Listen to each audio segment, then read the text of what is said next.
The smell hit the envoys before they even reached the throne room. It was the kind of stink that makes you wonder if a body is nearby, like a dumpster full of spoiled fish and sewer water left to cook for days in the sun, yet nobody was dead. That was simply how King James of England smelled on a relatively decent day. This ruler, who literally sponsored the Bible that millions still read, hadn't washed in years. His tongue was too large for his mouth, so he slobbered almost non-stop. His garments were so riddled with lice that courtiers could see them springing about like tiny acrobats. And here's the twist. He was among the more ordinary monarchs I'm about to describe here. See, when you hand someone absolute power, a gilded throne, and an army of yes-men whose only task is to tell them how amazing they are, they don't turn into wise philosopher kings. They turn into the strangest, most unhinged oddballs history has ever churned out. I'm talking about monarchs who honestly believed they were fragile glass, queens who ate themselves into shapes that demanded custom geometric coffins, emperors who tried to promote their horses to the Senate. And that last one isn't even a joke about modern politics, though truthfully it could be. In the next few minutes, I'm going to lead you through the full-on circus that was medieval and ancient royalty. These are the 11 rulers whose habits were so bizarre, so wildly off the rails, that they make today's celebrities look like paragons of normal behavior. And trust me, after hearing about a king who literally died laughing at a joke about a deer, you'll never gripe about your odd co-worker again. Let's kick off with number 11 because we should ease our way into this madness. And Charles VI of France is, surprisingly, one of the milder entries on this list. This French monarch suffered from what he himself called glass delusions. He genuinely believed he was made of glass and would shatter if anyone laid a hand on him. Picture it. The King of France, among the most powerful men in medieval Europe, shuffling about with iron rods stitched into his garments to keep himself from breaking. He refused to allow anyone to touch him. He wouldn't sit down too quickly. Sometimes he forgot he was even king and his attendants had to remind him, "Your Majesty, you have a council meeting." "I do." "Why? Because you're the king." Oh right, that's the odd part. This wasn't even that unusual for the era. Glass delusions were like the Middle Ages version of thinking you're allergic to Wi-Fi. Plenty of nobles had it. There was even a label for it, scholar's melancholy. Apparently, if you thought too hard in the Middle Ages, your brain might simply decide you were glass, which honestly explains a lot about medieval decision-making. But at least Charles VI's delusion was mostly sad. Number 10 on our list, Peter III of Russia, had habits that were downright mortifying. This adult man, the emperor of all Russia, still played with dolls, not collecting them as a pastime, actually playing with them, doing silly voices, spinning elaborate plots, the whole routine. And we're not talking about doing this in private. He forced his wife, yes, the future Catherine the Great, and his entire court to play along with him until 2 or 3 in the morning. Imagine being one of the most powerful women in Russia while your husband makes you voice a toy soldier at 2 a.m. "Come on, Catherine, make the cavalry charge sound." Nay. No wonder she allegedly had him removed. I mean, officially he died of hemorrhoidal colic, which is a fancy way of saying his rear hurt so badly it killed him. But be serious, your husband makes you play with dolls every night and then conveniently dies of extreme butt pain. That's not coincidence, that's motive. Peter also had a peculiar fixation with Prussia. He wore a Prussian military uniform and spoke German instead of Russian, and once spared a rat from execution because it reminded him of a Prussian soldier. Yes, you heard that correctly. The rat had chewed through his toy soldiers, so Peter convened a court-martial, a full military trial for a rodent. Then he decided the rat showed proper Prussian discipline in its gnawing technique and pardoned it. No joke. This is what unchecked power does to a brain, folks. Quick ask. If these wildly unhinged history bites that never made your textbook are hitting the spot, tap that like button. It helps more people discover how truly bizarre the past was. Number 9 takes us to Farouk of Egypt. This man elevated sticky fingers into an art form. King Farouk wasn't just a kleptomaniac, he was a kleptomaniac who picked pockets. He had bottomless wealth, several palaces, and a wardrobe of more than 1,000 pricey suits. And for entertainment, he lifted valuables. Winston Churchill once left a meeting and noticed his watch gone. Farouk had swiped it. At state banquets, guests discovered missing billfolds, jewelry, even medals. Farouk had actually practiced the craft. He called it the thief's hand, and by all accounts, he was skilled. Imagine being so numbed by limitless power that you adopt crime as a pastime. But the pilfering was only the beginning. Farouk fixated on the color red. He owned hundreds of crimson cars and ordered that no one else in Egypt could possess one. If he spotted a red vehicle, he seized it for his fleet. He even shot the tires of a red car that tried to pass his motorcade. The driver was a diplomat. Diplomatic crisis? Not really, just another Tuesday for King Farouk. He also kept what was then the largest pornography archive and claimed it was purely educational. Sure, pal, 10,000 items for research. He grew so heavy he needed a reinforced bed and a custom chair. At restaurants, staff removed armrests so he could sit. He'd order the entire menu, not a few dishes, every single one, and still complain he wasn't full. Now, number 8 on our countdown exited life in a way so absurd, it sounds like a Monty Python sketch. King Martin of Aragon, nicknamed Martin the Humane ironically, since his death was anything but dignified, met his end in 1410 after polishing off an entire goose. Not a slice, an entire bird solo. His jester, trying to lighten the mood after that grotesque display, told a joke. A deer hung by its tail from a tree for stealing figs. That's it, no punchline, just the image. Martin laughed so hard he lost control.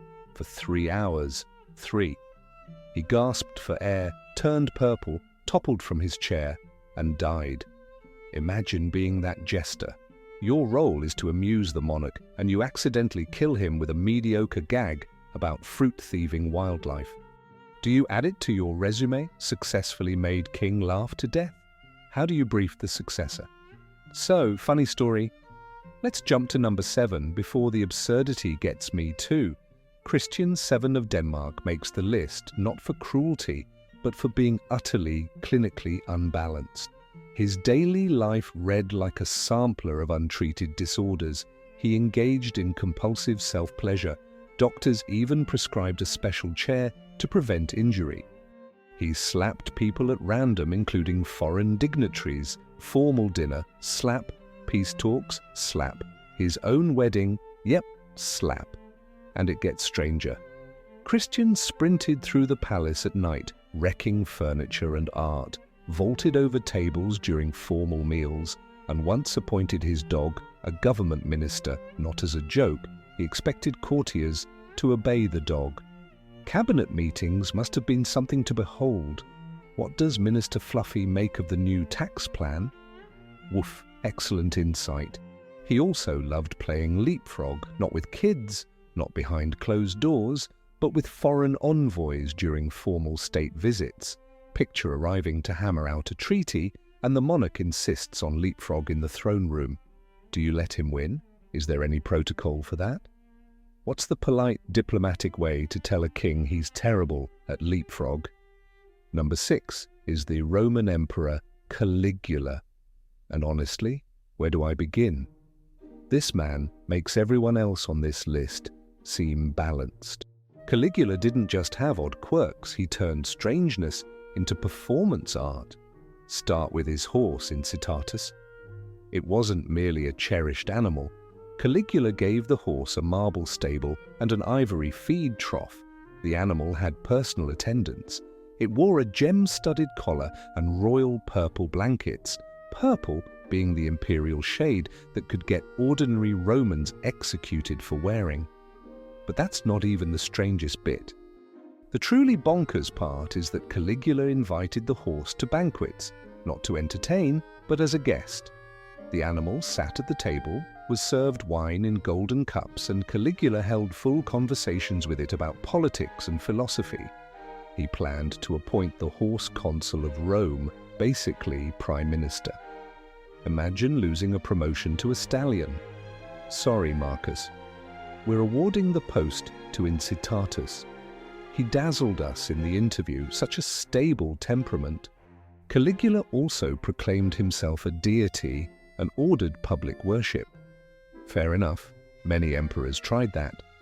But he pushed it further, dressing as various gods and goddesses, yes, goddesses too, and demanding tailored rituals for each persona. Monday, he was Jupiter. Tuesday, he played Venus. Wednesday, he reverted to Neptune. He arranged priests, temples, even sacrifices dedicated to himself. He'd stand beside divine statues and ask which figure looked more holy. The approved answer, of course, was Caligula. He also built a floating causeway across the Bay of Naples, roughly 3 miles long, solely to ride his horse over the water while wearing Alexander the Great's breastplate, plundered from Alexander's tomb. The bridge achieved nothing useful. It led nowhere. He just wanted a dramatic crossing because a soothsayer had claimed he had as much chance of becoming emperor as of riding a horse across that bay. So he did it, out of spite. Guess that settled it, I suppose. Speaking of putting on a show, number 5 on our list revealed far more than anyone needed. King Ludwig II of Bavaria, nicknamed the Swan King or the Mad King, nursed an obsession that makes modern Disney superfans seem restrained. He was so enthralled by medieval legends and Wagner's operas that he raised multiple fantasy palaces, including Neuschwanstein, the model for Disney's Cinderella Castle. Here's where it turns truly odd. Ludwig didn't just commission castles, he inhabited them as if he were the hero of a storybook. He dressed in full medieval attire and required his household to do likewise. He constructed an artificial grotto with a waterfall and coloured illumination, where he drifted in a shell-shaped boat costumed as Lohengrin, the Swan Knight.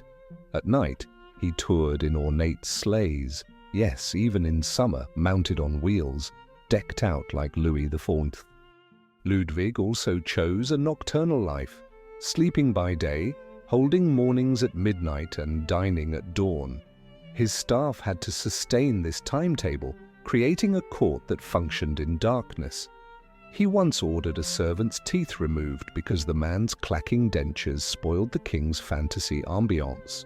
Strangest of all, he hosted imaginary banquets, formal dinners laid for Louis XIV, Marie Antoinette, and other long-dead royals. He chatted with empty chairs, toasted their health, and solicited views on current politics.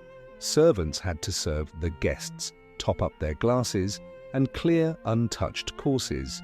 Picture keeping a straight face while your boss debates the Franco-Prussian War with a vacant seat. We're only halfway, and the weirdness is about to redline. If conversing with invisible diners sounds strange, wait for number 4. Ibrahim of the Ottoman Empire, better known as Ibrahim the Mad. His quirks weren't merely eccentric, they were catastrophically state-wrecking. Ibrahim spent 22 years confined in the cafes, essentially a cushioned prison for princes. Certain execution was imminent. When he finally became sultan, he went power-drunk. His first fixation was fur, not wearing a bit of it, but smothering everything in it: walls, floors, ceilings. He wrapped himself in sable even during Istanbul's summer heat. His beard was scented with amber, and his garments were so laden with pelts and jewels he could barely move. Yet that was tame beside his chief obsession: very large women. He issued an order to find the heaviest woman in the empire. Agents located an Armenian nicknamed Sugar Cube, weighing about 330 pounds. Overjoyed, he named her governor of Damascus and granted a huge pension. Then it turned darker. Convinced his 280 concubines were unfaithful, he had them bound in weighted sacks and drowned in the Bosphorus, every last one in a single night. Their screams carried across the strait. One survived by loosening her bindings and swimming to shore, where French sailors rescued her. She lived to tell the story, which is why these horrific details endure. At number 3 comes Emperor Qin Shi Huang of China, a paranoid micromanager who makes modern strongmen seem tame. He's the ruler who commissioned the Terracotta Army, forged a single empire, and laid early groundwork for the Great Wall. An impressive resume, yet paired with outright mania. Qin was terrified of dying, so frightened that he fixated on an elixir of eternal life. He dispatched expeditions to seek the legendary Isles of Immortals. When that failed, he embraced alchemy. His court magician persuaded him that Mercury held the secret to forever. Yes, Mercury, the substance we now know, brings madness and death. Qin didn't merely dabble, he gulped mercury pills like vitamins, soaked in mercury baths, and even ordered mercury rivers engineered into his tomb. He was, in effect, marinating in one of the most toxic materials known to humans, while wondering why he felt awful. Plot twist: the cure was killing him. As mercury poisoning advanced, his paranoia escalated. He built a hidden web of tunnels linking all 270 palaces so he could move indoors, safe from assassins. He never slept in the same chamber twice. Anyone who disclosed his whereabouts was executed, family included. He sent identical carriages in different directions, so no one could tell which one carried him. He also burned books, nearly everything not tied to farming, medicine, or prophecy. History, philosophy, poetry, gone. Scholars who objected were buried alive, 460 by the tally. He wanted history to start with him, so he tried to wipe out what preceded him. Much of what we know survived only because brave scholars hid texts in walls and tombs. When he finally died at 49, shock, mercury poisoning, his officials panicked and concealed his death for 2 months, hauling his decaying body in a carriage and masking the stench with carts of rotting fish. Even in death, the emperor's fear ruled the scene. Number 2 on our list blends foolishness with gluttony in a way that would be funny if it weren't so pitiful. Adolf Frederick, the monarch of Sweden, literally ate himself to death in a single sitting. This wasn't simple overeating, it was gluttony at Olympic scale. On February 12, 1771, Adolf Frederick sat down to what became his final meal. He began with lobster, then caviar, then sauerkraut, then smoked herring, then champagne. Plenty of champagne. And that was only the warm-up. The main course brought extra fish, additional meats, and heaping vegetables. Anyone sensible would have stopped there. Adolf Frederick, however, did not. For dessert, he chose his favorite indulgence, semla, a Swedish cream-filled bun. He didn't have one. He didn't have 2. He devoured 14 pastries after an already colossal feast. His attendants watched in horror as he crammed bun after bun into his mouth, cream running down his chin, his belly visibly swelling. At last, he shoved back his chair, stood, and immediately collapsed, dead. The official cause of death read digestive problems, which is like saying the Titanic had minor buoyancy issues. Swedes even call him the king who ate himself to death. It's right there on his Wikipedia entry.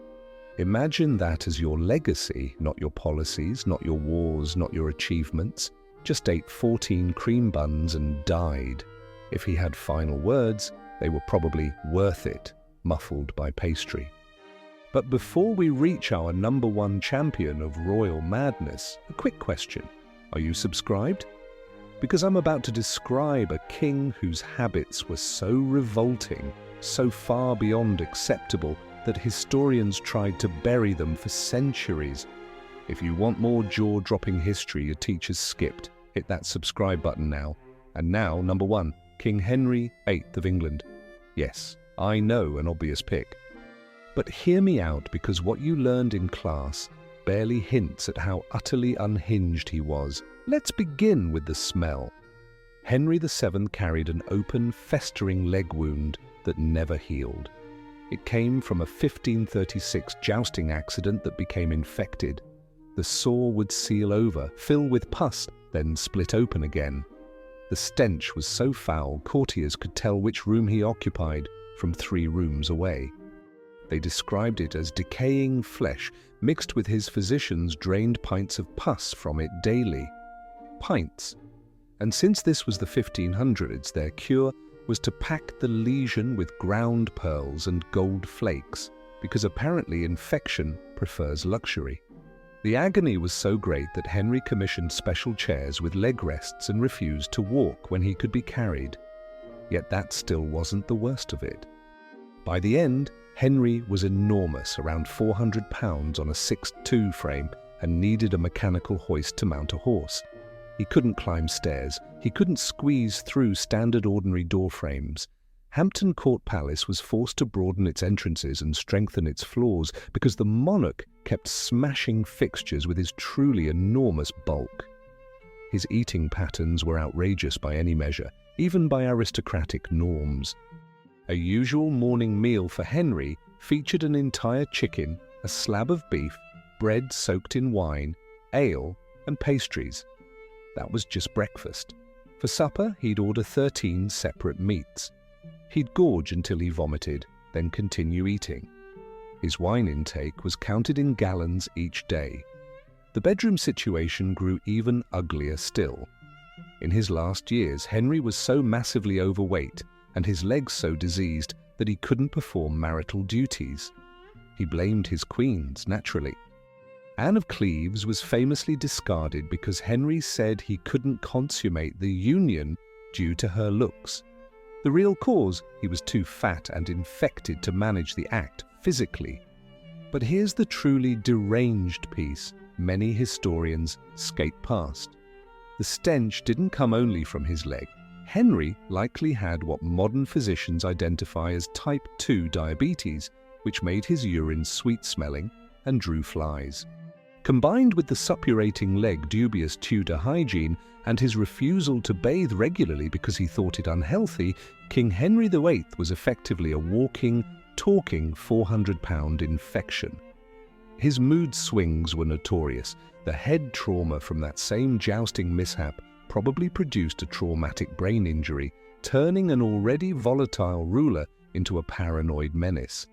He'd order executions at dawn and forget them by midday. He had 2 wives beheaded. One died in childbirth, one he divorced, one outlived him, and one he annulled the marriage to. His record with spouses was worse than most people's track record with houseplants.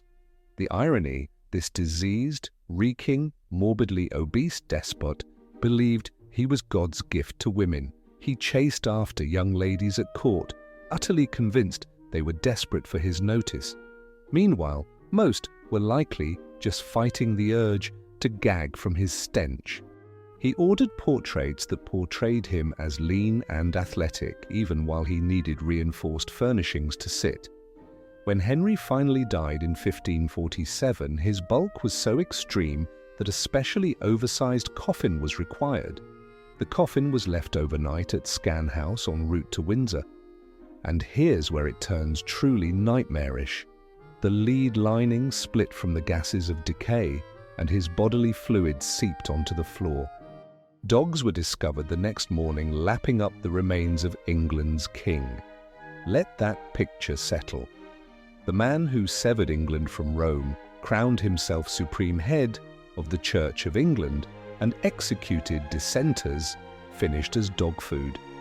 If that isn't karma, I'm out of ideas, but here's the point about these unhinged royals. They aren't merely quirky tales from the past, they're warnings. These were people with limitless authority, limitless riches, and no oversight.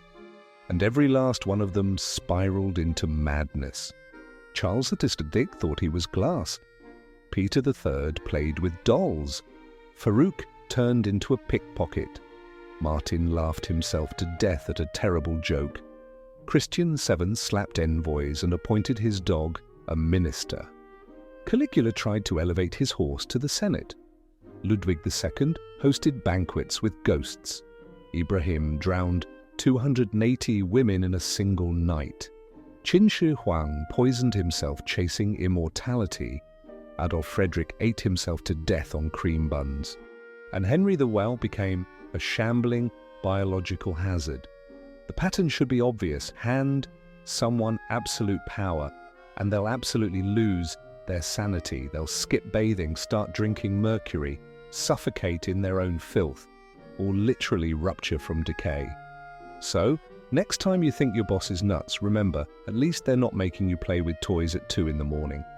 At least they're not promoting a horse to management. At least they bathe more than twice in 72 years. At least they aren't running your nation while believing they're made of glass. These royal train wrecks possessed everything: authority, wealth, soldiers, realms. And what did they do with it? Refused to wash. Decided they were glass. Died laughing at bad jokes and tried to turn horses into politicians. Honestly, glancing at modern politics, maybe Caligula was simply ahead of schedule. At least his horse probably showed up on time. Hope you like this video. In future installments, I'll dig up even stranger revelations and support them with real records. See you in the next one.